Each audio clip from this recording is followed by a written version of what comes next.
Buenas tardes.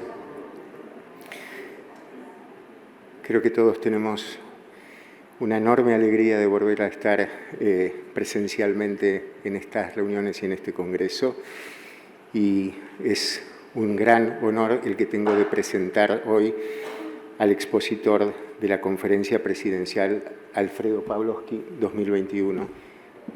Las conferencias presidenciales del Congreso Argentino de Hematología representan un honor y un reconocimiento a quienes han dedicado su vida profesional al desarrollo y al crecimiento de la hematología en nuestro país. Es por eso que la conferencia Alfredo Pavlovsky es un modo de mantener viva la esencia de una personalidad descollante de la hematología del siglo pasado. Ese es el caso de Alfredo Pavlovsky y vale traer su recuerdo, sobre todo para los jóvenes que están hoy aquí presentes, y que sepan que fue un hematólogo con una potencia creadora que lo llevó a los más altos niveles de la medicina del mundo occidental. Alfredo Pavlovsky nació en 1907 en Buenos Aires, hijo de un inmigrante ruso, y la familia Pavlovsky constituyó luego un grupo destacado en muchas ramas de la medicina.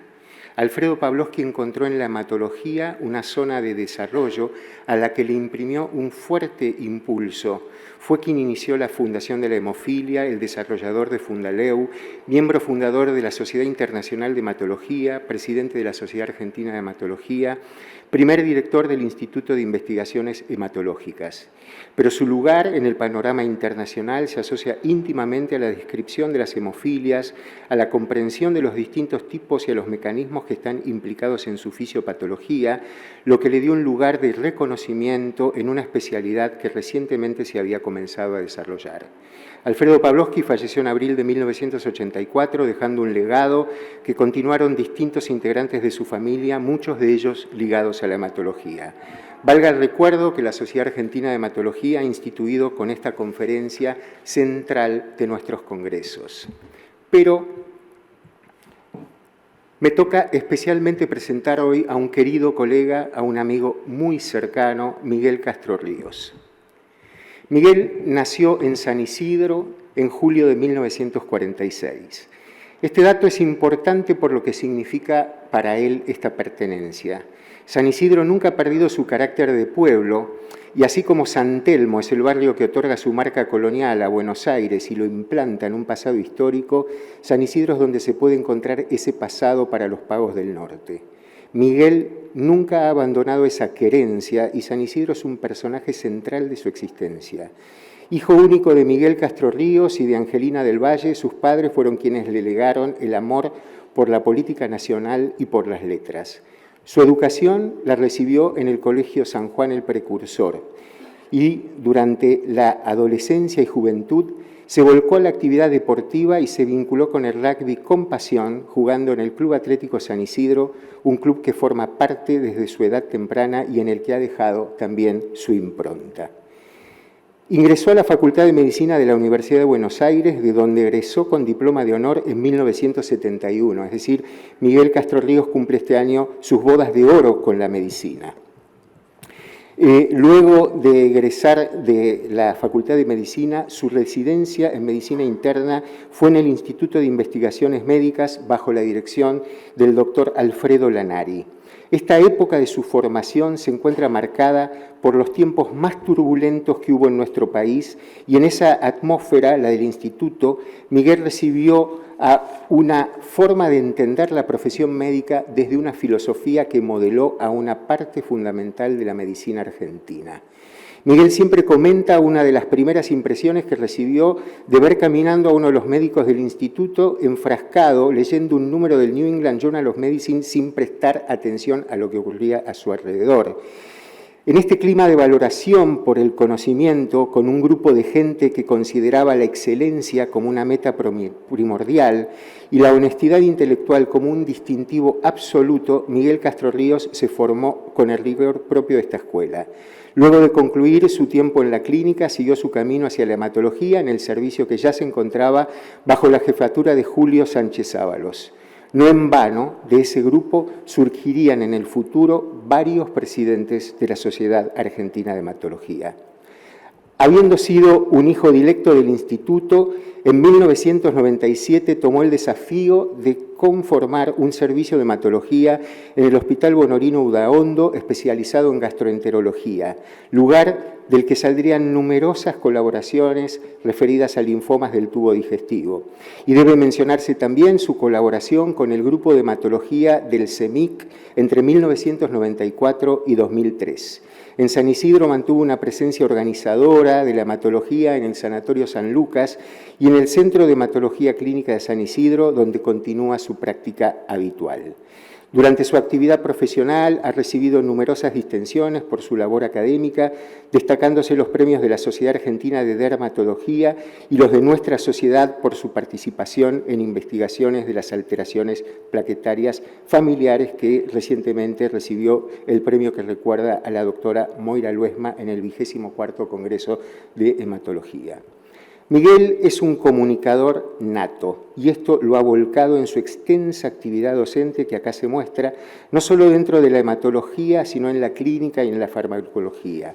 Sus clases se encuentran marcadas por el entusiasmo y acaso una de sus mayores virtudes docentes es la de generar el interés de querer saber más de eso que él nos está enseñando. En paralelo a sus actividades profesionales, Miguel ha participado en varias subcomisiones de la sociedad y entre los años 2014 y 2015 ocupó la presidencia de nuestra sociedad. Dentro del ámbito de la SA, Miguel ha mostrado siempre una sociabilidad fenomenal, creando vínculos de amistad con colegas en distintas provincias y mostrando su permanente actividad en distintos eventos, congresos y conferencias. En su vida, la cosa ha sido realmente también muy productiva, podemos decirlo así. Miguel encontró en Emma Rodríguez Egaña la compañera con quien formó una pareja sólida a lo largo del tiempo y con quien se instaló en su casa en un hogar caracterizado por su hospitalidad. De la unión con Emita fueron llegando Manuela, Agustina, Lucía, Milagros, María y Miguel, hijo. Una tribu numerosa que le dio el oficio de ser papá de una banda que le exigió conocer y acompañar el universo femenino y también compartir los deportes de su interés con Miguel hijo. El tiempo pasó y trajo a los nietos, Simón, Angelina, Catalina, Mora, Olivia, León y los caninos Enzo y Milton del lado de la encantadora de perros Mary Castro Ríos. Emita y Miguel son abuelos profesionales que reciben en su casa de San Isidro o en el rancho de Rauch al malón familiar que han conformado. Miguel ha organizado y coordinado mesas de reuniones para abarcar la realidad política de nuestro país, herencia probablemente que viene de su padre. Pasaron por ahí visitantes ilustres en reuniones como Sábatos y otros protagonistas de nuestra realidad. También sus relaciones con la diócesis de San Isidro y su vinculación amistosa con el entonces obispo permitieron que planificara en el año 2014 una visita al Papa Francisco para hacerle llegar el saludo de la Sociedad Argentina de Hematología, representada por un presidente cristiano y un presidente saliente judío, quien les habla. En ese viaje, lleno de anécdotas, nos adentramos por los vericuetos del Vaticano para tener una entrevista con el Papa, quien obró un milagro. El milagro que fue que el tiempo se estirara y aunque los relojes marcaron 55 segundos, hablamos de una cantidad de temas increíbles con el Papa Francisco. La herencia materna, su amor por la literatura, llegó hasta sus cuentos que fueron publicados en una reciente edición y como dice Miguel, que siente que esta actividad, la escritura, le hace recordar a la frase de un poeta que él admira mucho, Roberto Juarros, quien dice que el hecho de la escritura es considerado como la trágica alteración de una hoja en blanco. En algún sentido, Miguel Castro Ríos es expresión de una especie en extinción, la del hematólogo clínico que abarca múltiples áreas de la hematología, y no solo de la hematología, sino de su progenitora, la medicina interna. Miguel hace valer la frase que soltó hace muchos años el doctor Sánchez Ábalos, cuando yo le pregunté qué cosa es un hematólogo y me contestó con mucha seguridad correntina: un hematólogo es un clínico que mira por el microscopio. Eso es Miguel en lo profesional, un clínico que ha focalizado su interés en la hematología. Entusiasta hasta el infinito por comprender los mecanismos que se encuentran en el nicho de la médula ósea, el metabolismo del hierro, las alteraciones plaquetarias o los linfomas gástricos, temas en los que ha dejado su impronta y ha producido conocimiento. Me une a Miguel una amistad muy genuina, somos vecinos desde hace ya unos cuantos años y sin duda ha sido un hermano mayor en la profesión de quien he aprendido muchísimo. Pero, ¿quién es Miguel Castro Ríos en verdad? ¿Es acaso la enumeración de sus logros profesionales y académicos lo que nos va a contestar esa pregunta? Debo decir entonces que Miguel es esencialmente una persona cabal, no le tiene miedo a la exposición, atraviesa el tiempo que le toca con la ambición de vivir la vida con intensidad. Miguel cuenta y atesora su vida familiar como si fuera una novela, una historia que se abre desde las calles empedradas de un pueblo antiguo que lo tiene como un vecino que nació y seguirá allí hasta el fin. Y Miguel ha abrazado la hematología, le ha entregado una parte sustancial de su vida. Quisiera terminar esto diciendo que Miguel Castro Ríos es una de esas personas que nos ilumina, que no es un corredor solitario, como aparece en esta foto de la maratón, sino que estaba adelante del grupo y, en definitiva, Miguel Castro Ríos es nuestro amigo. Y eso vale más que cualquier título. Gracias.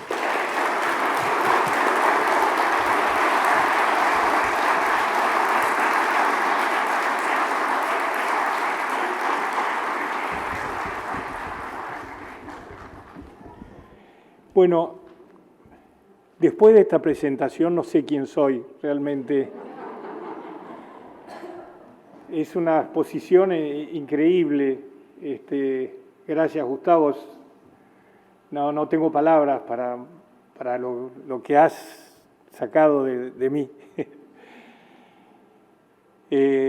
Para mí, por supuesto, es un honor dar esta conferencia a Pavlovsky, algo que no sé si me lo merezco. Por las palabras de Gustavo pareciera que sí. Quiero agradecer a Stemelin, a Germán, que me haya dado ese honor de dar esta conferencia. Son 47 años en la sociedad, así que lo único que he recibido de ustedes es cariño y conocimiento. Así que estoy eternamente agradecidos a todos. Yo sin la sociedad no sé qué hubiera sido. Así que a ustedes muchas gracias. Y tuve la sorpresa, pensé que venía un hijo y vinieron todos mis hijos y algunos nietos. Así que perdonen que estoy emocionado y realmente gracias, Emma, y todos mis hijos por haberme acompañado.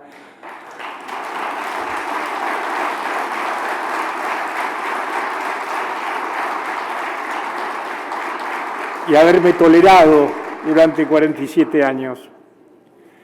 Bueno, Gustavo presentó a Alfredo Pavlovsky mejor de lo que yo podía haber hecho. Yo a Alfredo lo conocí en pasillos, pero no tuve oportunidad porque yo en esa etapa estaba en etapa de formación médica, pero adscribo todo lo que dijo Gustavo, especialmente no solo por lo que fue Alfredo Pavlovsky, sino por cómo su idea se prolongó en el tiempo con esta institución que Fundaleuco es un orgullo para nosotros. El tema de hoy es el nicho hemopoyético, el campo de batalla. ¿Por qué elegí este tema? Este tema lo elegí por alguien que me introdujo en la profundidad del conocimiento, por alguien que me enseñó a pasar de la teoría a la práctica, y en alguien que siempre me dijo: vamos a buscar la verdad, siempre encontrar la verdad, que era la filosofía de Alfredo Lanari. Por supuesto que ustedes ya saben a quién me refiero, porque es el maestro de todos ustedes y fue mi maestro, que es Julio César Sánchez Ábalos, a quien le debo este amor por la hematología y por la medicina. Bueno, cuando empecé la hematología, el hueso era el esternón, después llegó la punción de la cresta ilíaca y la biopsia. Y en realidad, a pesar de que sabíamos de que el mieloma era una enfermedad que afectaba el hueso y que el linfoma podía infiltrar el hueso y desarrollaba la leucemia, a pesar de eso, consideramos, o yo también consideraba, que el hueso era un órgano estático, solamente depósito de matriz ósea, donde lo más importante era la mineralización, cosa que sí es real, porque si no fuera por la mineralización yo no podría estar parado ni moviendo las manos, pero siempre parecía que era alguien que estaba, un huésped inocente, que estaba ahí esperando que llegara una enfermedad, es decir, que no se movía activamente. Y esto cambió completamente. No tengo ningún conflicto de interés para declarar. Y lo que sabemos actualmente, que el hueso es un tejido dinámico, regulado por el cerebro y el sistema nervioso simpatético, y que produce hormonas que responden a influencias ambientales y a los requerimientos de energía. Por lo tanto, el hueso es un órgano endocrino. ¿Cuáles son las hormonas principales? Son dos. El factor de crecimiento fibroblástico, que va a intervenir en la regulación de la absorción y de la excreción del fósforo, controlando el metabolismo del fosfato inorgánico para formar la matriz ósea, y la osteocalcina, que es una hormona que controla el metabolismo energético y que es inhibido por otra hormona, que es una adipoquina, la leptina. Es decir, que el hueso fundamentalmente está preparado para ceder y recibir energía, que es lo que el cerebro le manda y le ordena que realice. Vean ustedes entonces la influencia que tiene la osteocalcina en la disolución activa de la matriz extracelular y en la neoformación ósea, y la hormona leptina, que inhibe a la osteocalcina, es decir, que regula el consumo de energía para poder realizar el metabolismo óseo. Y acá la hormona también empezamos a ver la relación que tiene el hueso con el sistema hematopoyético, ya que, como ya veremos, inhibe al RANG e inhibe el neuropéptido I, que está en el hipotálamo y que tiene muchísima importancia la secreción de ese neuropéptido en dar órdenes a la médula ósea para poder consumir y hacer la energía. Es muy interesante algo que apareció en los últimos años, que es la aparición de un sistema vascular Nobel. Entonces, un sistema de vasos perpendiculares que entran por distintos lados de la médula ósea y van a unirse finalmente, como ya veremos, en una red sinusoidal. Fíjense lo importante que es esta red transversal, porque el organismo necesita una rápida salida y entrada de todas las células de la sangre. Si no tuviera este escape, realmente sería complicado. Es decir, que hay un sistema rápido que cuando el organismo necesita oxígeno y nutrición de sus tejidos, lo logra a través de este sistema circulatorio. Recuerden ustedes que nosotros podemos hidratar a alguien a través del hueso, y eso se logra gracias a estos vasos transcorticales perpendiculares por el cual pasa el 80% de la volemia. Este sistema de vasos perpendiculares se une a una red vascular de sinusoides altamente vascularizados y muy especializados, que tienen diferentes células endoteliales, como ya veremos, que cumplen diferentes funciones. La célula endotelial, como ya sabemos, funciona como un órgano conductor y secretor. Es un órgano con actividad endocrina y paracrina, cuyo objetivo es la síntesis y transporte de hormonas, factores de crecimiento, citoquinas y quimoquinas. Ahora bien, este hueso, fíjense las funciones que cumple. Regula la angiogénesis y la osteogénesis, su acoplamiento, la osificación endocondral, la remodelación y modelación ósea y la sobrevida y mantenimiento de la célula madre hematopoyética, es decir, la hematopoiesis. Fíjense ustedes que esto necesita una triple coordinación. No puede, como ya veremos, funcionar alguna función sin que falle la otra. Hay tres tipos de endotelio. hay un endotelio de tipo E, que es el que está en la etapa embrionaria. Ese endotelio, cuando llega a la edad adulta, se transforma en capilares de tipo H y tipo L. El tipo H es un endotelio que predomina en el endostio, está cercano a la metáfisis y es el que va a ser el responsable de la osteogénesis y del acoplamiento con la angiogénesis, y es una zona de alta oxigenación y rodeado de pericitos. Esto es lo que denominamos el nicho osteogénico. El tipo L, el endotelio tipo L, está localizado en la diáfisis y ahí es una red capilar con alta enormidad de fenestraciones y discontinuos, con alta ramificación, que tiene baja oxigenación y acá está rodeado por las células de linaje hematopoyético y las células mesenticáticas, que son las células ricas en reticulina y las nestinas, como ya veremos, que van a conformar el nicho hemopoyético. Fíjense ustedes, entonces, la zona del linaje osteoblástico fundamentalmente está conformado con secreciones de factores, como el RUNX2, la osteopontina y el colágeno 1 alfa, que son proteínas que van a ayudar al metabolismo y la formación del osteoblasto. Allí se produce el factor de crecimiento plaquetario en la neurogenina, y esto está regulado por la vía de transcripción de la beta-catenina, que es fundamental para el crecimiento osteoblástico.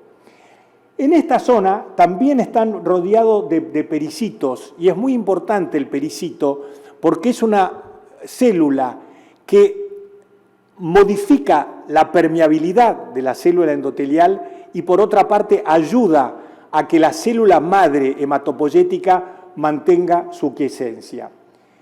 Fíjense ustedes que las sustancias que van a regular el metabolismo del nicho osteoblástico está conformado por el factor inducido por hipoxia, la señal Notch, que tiene muchísima importancia en la señal célula-célula, y por supuesto siempre los factores de crecimiento endotelial vascular y los factores de crecimiento plaquetario.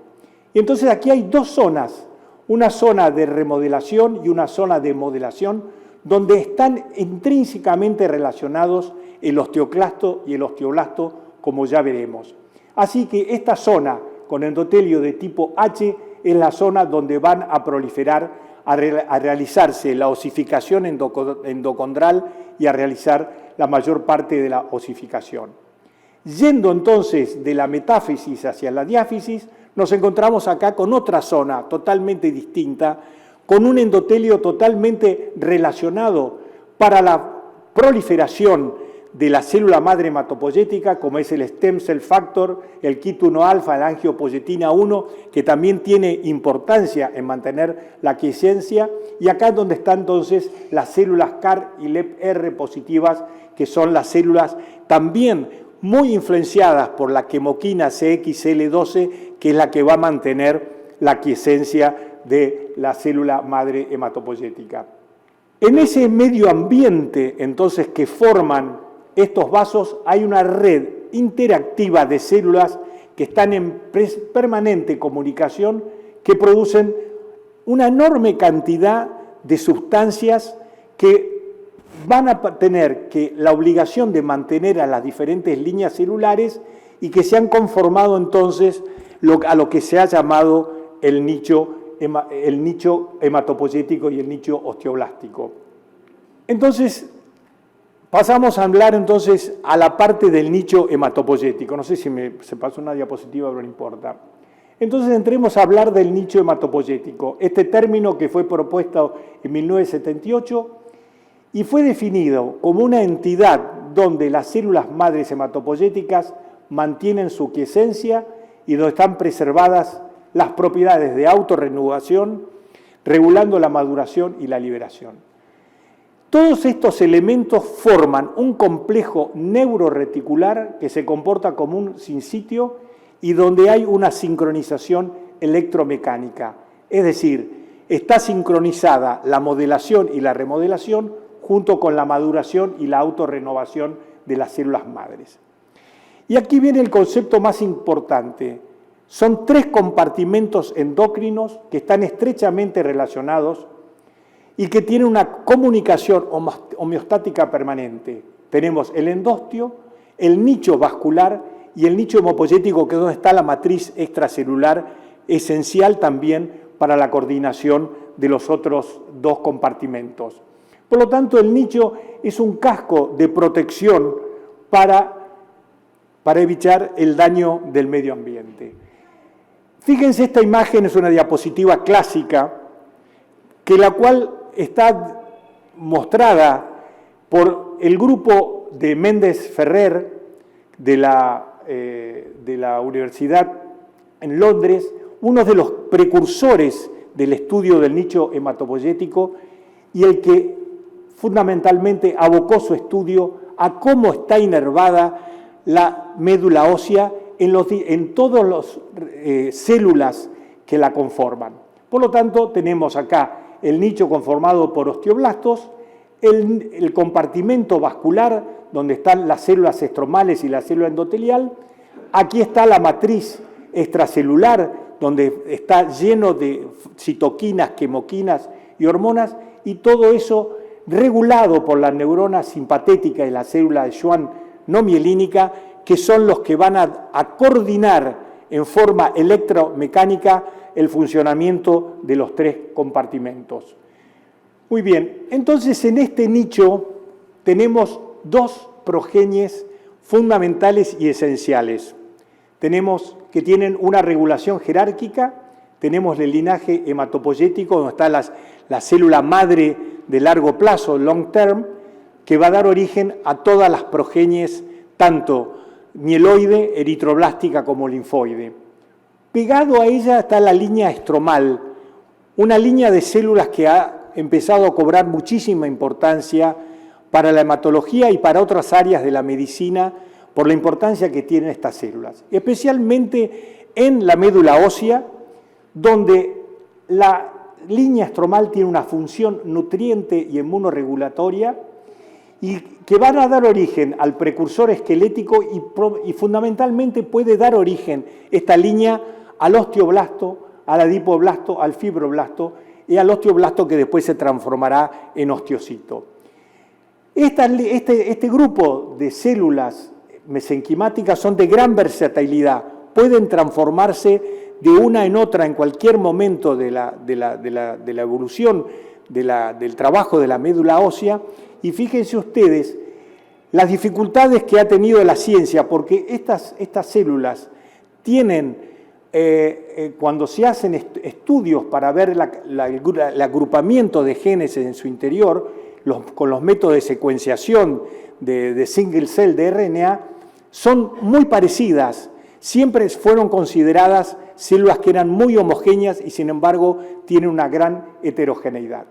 Por lo tanto, esta línea estromal tiene la función nutriente y inmunorregulatoria de la línea hematopoyética, donde la paratormona ayuda a coordinar a estas 2 series, y por otra parte el osteoblasto, a través de la interleuquina 7 y el factor de crecimiento insulínico, va a colaborar también en la formación del linfocito B.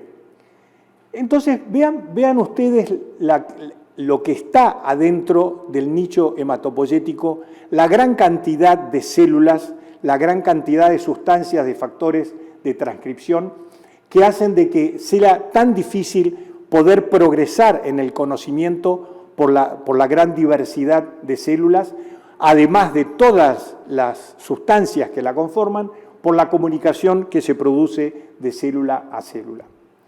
Empecemos entonces por el osteoblasto, una célula que generalmente en años anteriores no le damos importancia y actualmente tanto en mielodisplasia como en leucemia mieloide aguda como en otras enfermedades de la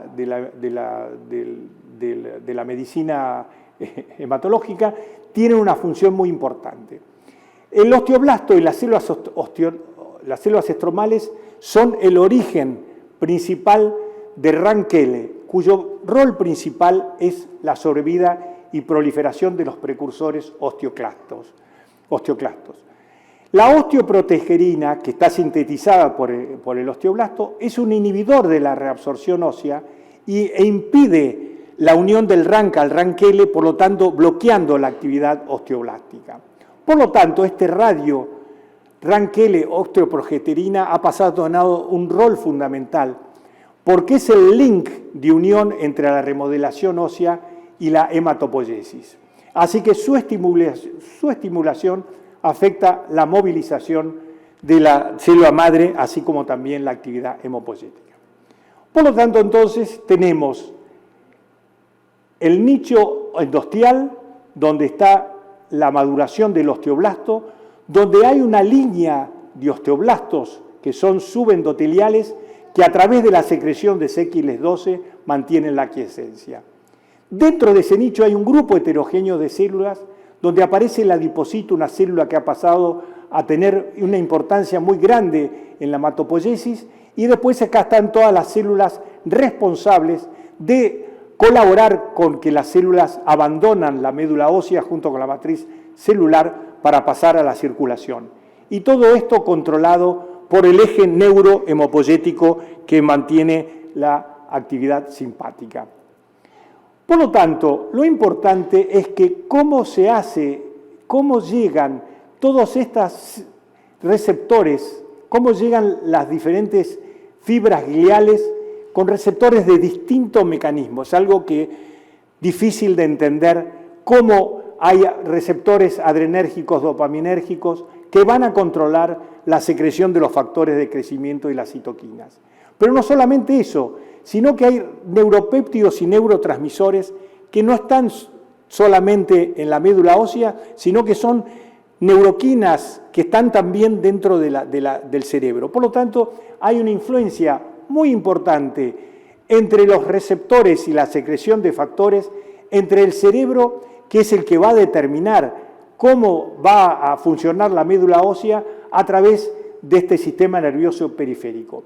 Y debemos recordar que este sistema es de nervios aferentes y eferentes, y este sistema autónomo es el mayor regulador de la homeostasis tisular, fundamentalmente lo que nos interesa en la médula ósea.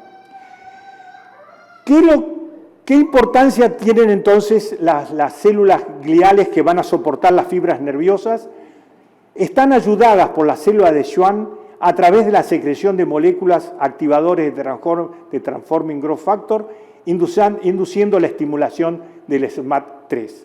Pero no solamente hay factores neurales, sino que está el eje hipotálamo pituitario adrenal, que también junto con la secreción de hormonas ayudan a la parte nerviosa a controlar al tejido homeopático. Y aquí está lo que a mí me introdujo en el tema. Cuando vi que la regulación de la médula ósea estaba dado por la oscuridad y la luz. Es decir, la mitad del mundo está con la luz, está con el sol, y tiene un comportamiento distinto a lo que pasa en la noche, que es donde se va a fabricar durante la noche la melatonina, que es la hormona de la oscuridad y la que va a ser la responsable del ritmo circadiano. Por lo tanto, en el cerebro está la central donde se imparten las órdenes que van a dar origen a la inervación en la parte periférica para que estos puedan, a través de los macrófagos receptores, puedan responder de acuerdo a la síntesis de estas hormonas. Es decir, tenemos un ritmo circadiano central que va a coordinar el ritmo circadiano periférico. Y esto requiere un balance muy ajustado, como ya veremos, de todas las sustancias para lograrlo. Uno de los precursores en el descubrimiento del ritmo circadiano fue Steve Lapidot, junto con Golan, los que describen acá, después de ver la tapa de Pink Floyd sobre el lado oscuro de la luna, Golan acá en su trabajo en el Stem Cell, descubre entonces, dice que el cerebro es como un prisma, donde cuando llega la luz se enciende y entonces pasa lo que vemos aquí, que es que la luz despierta la secreción de TNF y norepinefrina, se produce un poco de radicales oxígeno, es decir, de ROS, y eso va a llevar a la proliferación, al aumento de la vascularidad y las células pasan a la circulación. Cosa contraria que pasa a la noche, donde viene la melatonina y frena lo que allí pasa, y aquí vemos entonces cómo funciona el sistema. Acá vemos el ojo sensa la luz, estimula el núcleo supraquiasmático del hipotálamo, llegan los receptores al hueso, acá se libera norepinefrina, los receptores beta-3AR inhiben al SP1 y esto hace que disminuyan los factores de quiescencia de las células hematopoyéticas y pasan a la circulación. Es decir, que la luz hace cobrar vida a la médula ósea. ¿Qué pasa entonces cuando llega el momento de la oscuridad? Se secreta entonces la melatonina y acá, en lugar de liberarse, de estimularse el receptor beta-3 del receptor adrenérgico, se estimula el receptor beta-2 que produce un aumento de la sustancia que va a coordinar el aumento de las XL12 y acá entonces se detiene la liberación de las células y lo que está descrito es que aquí, en este momento, se produce la reparación de las células. Las células entran al taller mecánico, vuelven, recirculan y a la noche, con la secreción de la melatonina, recirculan. Y aquí es muy importante la coordinación que tienen estos receptores adrenérgicos con las moléculas que mantienen de adherencia, como el BCAM y la S-lectina, cosa que es fundamental porque las células hematopoyéticas están todas adheridas a la matriz extracelular y solamente cuando la matriz extracelular lo permita, estas células se pueden desprender al disminuir los factores de adhesividad. Hasta ahí pareciera que todo es fácil. La luz y la oscuridad regula un sistema que está regulado en forma neurológica y humoral, pero ¿qué pasa entonces cuando empezamos a ver que aparece el estrés, el envejecimiento o aparece alguna patología? Y aquí entonces viene el fenómeno de la inflamación, que es el que va a jugar un rol crucial en la iniciación de la remodelación del nicho. Es decir, acá viene el primer hit oncogénico en la célula madre, que es lo que va a provocar mutaciones e inestabilidad genómica. Estas mutaciones oncogénicas son las que van a llevar a las vías inflamatorias a activarse con la producción de genes de citoquinas proinflamatorias que van a retroalimentar a la célula maligna, a la célula mutada, y por el otro lado dañando a la célula madre hematopoyética normal. Es decir, que la aparición de esta mutación lleva a una profunda remodelación del nicho y a una disrupción en su arquitectura. Sencillamente, esta sería la secuencia: expansión de células clonales, diferenciación de progenitores aberrantes, fundamentalmente megacariocito, monocito, las células dendríticas, los glóbulos blancos y las plaquetas de por sí, secretan citoquinas, desregulan las vías de señalización, reprograman e inducen a las células estromales no clonales a secretar citoquinas fibrogénicas, se alteran las proteínas de la matriz extracelular, se produce la neuropatía local con pérdida de las células nestinas y CAR positivas y se activa la vía GIF-alfa, especialmente en aquellos lugares donde hay células endoteliales JAK2 positivo, y a partir de aquí, con la secreción de todas estas sustancias, se produce un círculo vicioso de neoangiogénesis y proliferación clonal que puede llevar a la producción de eventos trombóticos. Entonces aquí podemos ver que la inflamación lleva a la pérdida de las células hematopoyéticas porque se reprograman y se transforman en células inflamatorias. Y acá aparecen las células GLI positivas y LEPR positivas, todas estas que se transforman gracias a todas estas sustancias que tienen efecto inflamatorio, como la interleuquina 6, la interleuquina 8 y la interleuquina 1B.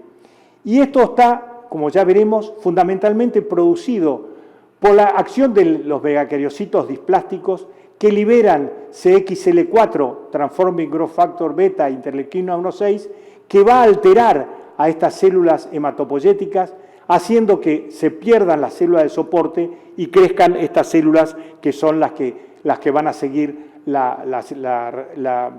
progresión de la enfermedad hematológica. Y vean ustedes aquí cómo estas células que se han transformado en células inflamatorias van a activar a todos los receptores, ya sea el famoso JAK-STAT, el PI3K-AKT, la MAP quinasa y el NF-κB. Todo esto lleva a que se produzca factor de necrosis tumoral que van a llegar al núcleo con la liberación de una enorme cantidad de proteínas inflamatorias y oncogénicas que van a hacer perpetuar la progresión de la enfermedad adelante. Yo solamente voy a referirme a los trabajos iniciales, que son los que me llevaron a mí a empezar a estudiar a la médula ósea. ¿Cómo se inicia la fibrosis de médula ósea? Uno de los primeros trabajos fueron los de Arranz y Méndez Ferrer, donde vieron que en las neoplasias mieloproliferativas las células nestina positivas, que son las que mantienen la hematopoiesis, estaban disminuidas. Después vino Rebecca Schneider de la Universidad de Erasmus de Rotterdam, que tiene un grupo que trabaja en forma excelente, que son los que demostraron que estas células se transformaban, las células nestina, se transformaban en células GLI positivas y que aumentaban en número muy considerable a medida que proliferaba la médula ósea. Esto dio origen a dos trabajos, donde no solamente demostró la importancia de las células GLI en la médula ósea, sino en todos los tejidos, y demostrando además, como ya veremos, que es un blanco relevante para prevenir la disfunción del tejido, disminuyendo la fibrosis. Otro paso muy importante que dio este grupo es que mostró que la vía Hedgehog regulaba la fibrosis de los órganos sólidos y de cáncer a través del factor o del activador transcripcional de Hedgehog. Acá podemos ver la influencia del contacto directo del megacariocito con la célula que ya se ha transformado en una célula GLI positiva a través de la liberación de estas moléculas inflamatorias y fundamentalmente la CXL4, y que a pesar de poder querer frenar que continúe la vía de transcripción Hedgehog, hay factores no canónicos que hacen que la vía Hedgehog esté activada continuamente y progrese entonces la inflamación. Por lo tanto, de estos estudios surgen algunos lugares donde podemos ejercer la influencia, fundamentalmente en el eje CXL12 y CXL4, fundamentalmente actuando a través del megacariocito. Sabemos que la inflamación infrarregula a las metaloproteinasas, que al no desdoblarse la matriz lleva a que se progrese la fibrosis, y fundamentalmente la descripción últimamente de una enzima del megacariocito, la enzima LOX, que es la que va a entrecruzar el colágeno haciendo progresar la mielofibrosis. Y aquí podemos ver los distintos mecanismos que el megacariocito influye en la producción de la progresión de la inflamación. Uno es la liberación de los gránulos aberrantes alfa del megacariocito, que ya se ha transformado en una célula monoclonal, con la liberación de los factores inflamatorias, la formación de microvesículas aberrantes, cosa que actualmente tienen un rol muy importante, no solo en la fisiopatogenia de estas enfermedades, sino en la posibilidad de utilizar estas microvesículas con fines terapéuticos. Y por último, un fenómeno muy interesante, que es que normalmente el neutrófilo pasa a través del megacariocito y no lo daña, ninguno a otro, pero cuando se produce la monoclonalidad, el polimorfo nuclear queda pegado a la membrana del megacariocito. Por lo tanto, aquí el neutrófilo entra en apoptosis, se rompe y entonces se liberan las sustancias, las proteasas neutrófilas, y junto con todos estos mecanismos va progresando la mielofibrosis. Lo importante es que cada célula ha ido jugando con el paso del tiempo una importancia fundamental en la génesis, y que ya no es una célula, sino que son varias células, y cada célula, cuando se transforma en monoclonal, gatilla entonces la el estímulo inflamatorio y hace que progrese progrese la enfermedad maligna, haciendo que la célula se transforma en un osteoclasto. Como ustedes saben, el monocito se transforma en osteoclasto, el osteoclasto se une entre sí y forman el osteoclasto maduro. Acá queda el osteoclasto en forma inmadura, secretando citoquinas y por lo tanto altera profundamente la osteoclastogénesis. Y estas células, tanto el monocito como células estromales, se transforman en fibrocitos monoclonales que finalmente se transforman en miofibroblastos. Y el monocito mutado también activa a las células de macrófagos osteoides que van a estimular al osteoblasto para su proliferación. Es decir, que el monocito participa en la osteoclastogénesis y en la estimulación del osteoblasto, y como ustedes saben, la monocitosis es un factor pronóstico desfavorable independiente en la sobrevida de la mielofibrosis. La otra célula que ha pasado a tener mucha importancia es el adipocito. Es un inhibidor de la hematopoiesis a través del Transforming Growth Factor y de la lipocalina 2, y lo que se ha visto en la vejez es que el crecimiento del adipocito reduce el flujo sanguíneo, se produce una alteración entre el balance entre osteoblasto y adipocito, y podemos ver en la vejez a las células estromales transformarse en adipocitos. ¿Cómo llegamos entonces a la osteosclerosis después de la mielofibrosis?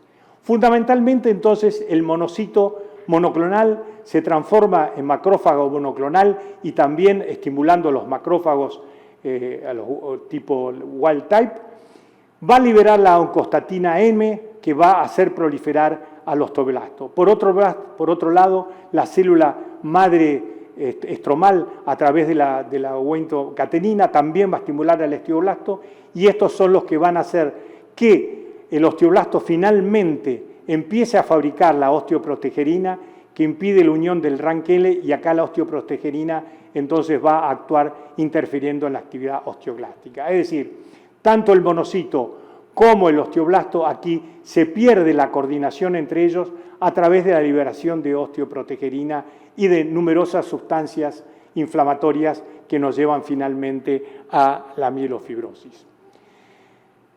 Trabajo muy interesante publicado recientemente por un grupo de la Johns Hopkins que nos muestra una fisiopatogenia agregada a todo lo que he hablado. La célula JAK2 estimula al STAT3 y esto lleva a la producción de ROS. Este ROS es esencial porque va a prevenir y estimular a las moléculas que hacen que se metabolice el factor inducido por hipoxia. Es decir, que el ROS bloquea a la sustancia que va a degradar al factor inducido por hipoxia, y este factor, junto con el inflamosoma que ha producido la estimulación JAK-STAT con la liberación de interleuquina 1 beta y necrosis de factor tumoral, llevan a la producción de proliferación celular, a la autorrenovación, a la inflamación, y fundamentalmente lo que se ha visto es que el factor inducido por hipoxia tiene un rol fundamental en la trombosis que se ve en las neoplasias mieloproliferativas a través de la estimulación de P-selectinas, integrinas, el factor tisular y el PAI-1. Así que aquí estaría uno de los mecanismos esenciales actuales que evitan la degradación del HIF-1 a raíz del estímulo inflamatorio. Tan es así que estos autores proponen que tal vez la trombosis de la policitemia vera no depende tanto del hematocrito, sino que a mayor carga alélica, mayor nivel de glóbulos rojos, mayor liberación de ROS y mayor alteración en el factor de crecimiento hipóxico. Voy a mencionar solamente, ustedes saben, hay muchísimas moléculas ahora en juego para ver cómo se puede frenar a la mielofibrosis. Uno de ellos es el ya conocido, que es los inhibidores de GLI1 que es la molécula GANT1, que se ha visto que mejora la fibrosis de la médula ósea. Y el otro factor, que es cuando se produce la degeneración, la neuropatía axonal de lo que están inervando a la médula ósea, se ha visto que el uso del mirabegron, que es un agonista beta-3R, mejora la mielofibrosis en el ratón. Sepan ustedes entonces que esto ha sido estudiado fundamentalmente en el ratón. Todo lo demás es extrapolado en el humano. Y ahora, recientemente, con el advenimiento de las nuevas técnicas, se ha podido identificar y homologar cuál célula del ratón es parecida a la estromal a la célula del ser humano. Y esto va a llevar a un gran avance próximamente de una mejor comprensión de la fisiopatogenia. Por supuesto, con todas las enfermedades que tienen que ver con el cáncer de la médula ósea, caemos en Gamberale. Indefectiblemente tenemos que llegar a Gamberale. ¿Por qué? Porque la proliferación del macrófago y del monocito y del megacariocito lleva a una infrarregulación de la célula presentadora de antígenos, lleva a que el mielocito supresor también se activen, y estos van a inhibir aquellos linfocitos T que han reaccionado frente a los nuevos epítopes producidos por la mutación, no puedan accionar sobre la célula stem cell, llevando a la desaparición de la célula. Y muy importante es que lo que se ha visto, y vuelvo aquí, es que acá la producción de ROS hay esta sustancia, el DUSP1, que es una sustancia que hace que proteger a la célula maligna de la oxidación. Y hay una alteración cromosómica de la célula monoclonal que hace que también la haga resistente a la quimioterapia. Entonces, también sucede que queda bloqueada la célula NK y las células T quedan exhaustas, es decir, que ya queda consolidado, a pesar de que eso no está demostrado, pero hay numerosos trabajos en curso que indican que la vía JAK-STAT-PD1 está en actividad, y este es uno de los mecanismos por el cual se altera el escape inmunológico, y esto es lo que se denomina actualmente microambiente permisivo tumoral. En resumen, entonces, el hueso funciona como un órgano endocrino, presenta 3 compartimentos ricamente vascularizados que están estrechamente coordinados a través de un acople electromecánico. Intervienen las células estromales y en las células del tejido hematopoyético. La inflamación y las mutaciones canónicas y no canónicas son los que nos llevan a los cambios inflamatorios.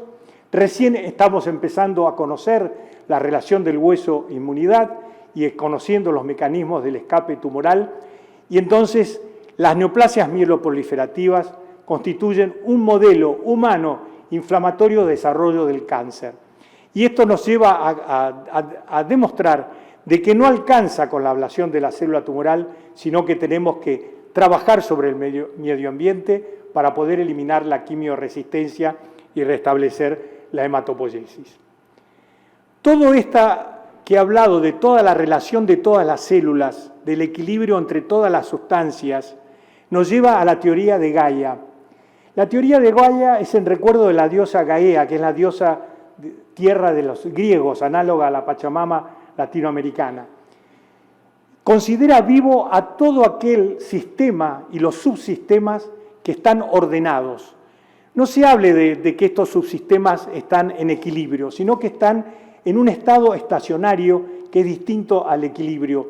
Y entonces esto cumple con la teoría de James Lovelock, donde todas las especies dependemos de otra especie, y que allí, gracias a la interacción entre todos los seres vivos, entonces podemos considerar al mundo como una bioesfera.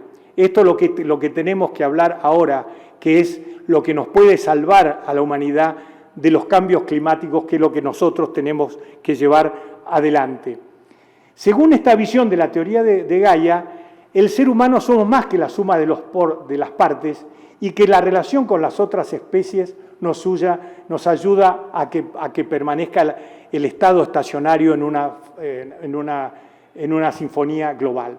Y acá quiero mencionar a lo de este físico Fritjof Capra, que nos habla de que el mundo es una red de relaciones inseparables donde cada célula individual es un sistema cognitivo vivo de por sí, conectado con todo lo demás. Es decir, que cada célula tiene un rol esencial en toda la homeostasis del cuerpo humano, y termino con las últimas 4 diapositivas. Este año, en junio, salió un artículo publicado en la revista Science, donde nos habla de la influencia del vago sobre el cerebro. Y este artículo muy interesante de Emily Underwood, cómo colabora el sistema vago en manejar el cerebro. Y esto es lo que se llama interocepción, que es lo que pasa entre la relación entre la médula ósea y el cerebro. Actualmente se sabe que la médula ósea tiene una función regular para regulación del cerebro a través de las células estromales o de lo que actualmente se llama el secretoma, que son los distintos factores y citoquinas que fabrica las células estromales de la médula ósea, y podemos ver la influencia también que tienen la célula madre hematopoyético. Es decir, que esta relación que ya he hablado entre la luz y la oscuridad y que lleva a la secreción de estas citoquinas y la influencia que tiene sobre el cerebro, no solamente podremos ayudar a conocer la hematología, sino también a conocer los trastornos neurológicos. Finalmente, entonces, lo que yo quiero dejar es que hay que enamorarse de una teoría. Cuando yo vi la influencia que tenía la luz y el sol sobre la médula ósea, realmente quedé enamorado. Me enamoré de esa teoría. Y entonces entramos dentro del laberinto borgiano. El laberinto borgiano que nos lleva a decir ¿qué somos? ¿Somos un universo? ¿Somos varios universos? La relación entre vigilia y sueño, ¿hay alguna relación con la médula ósea? Entonces es probable que aprendamos pronto y tal vez nunca, porque acá termina el verso Borges diciendo: mi vigilia la juzga al sueño resignado y sonriente. Resignado porque realmente jamás vamos tal vez a conocer cómo se maneja la médula ósea, cómo se maneja el mundo. Lo dijo Einstein, dijo, el mundo es ininteligible, el verdadero milagro es la ininteligibilidad de cómo funcionamos. Y sonriente, ¿por qué? Porque enamorarnos de una teoría nos ayuda a reconocer y a poder profundizar y tener mayor conocimiento, que en realidad es lo que nos une, que es la búsqueda de la verdad. Y finalmente la razón se la damos a Vincent van Gogh, quien entendió que en el sueño pasaba algo distinto, que el mundo estaba lleno de colores y que tal vez la médula ósea ayude a fabricar esos colores. Por lo tanto, profundo respeto a aquellos que me impulsaron a continuar el estudio del nicho hematopoyético. Son ellos tres, y les doy muchas gracias por escucharme y disculpen porque creo que ha sido una de mis peores conferencias que he dado. Muchas gracias.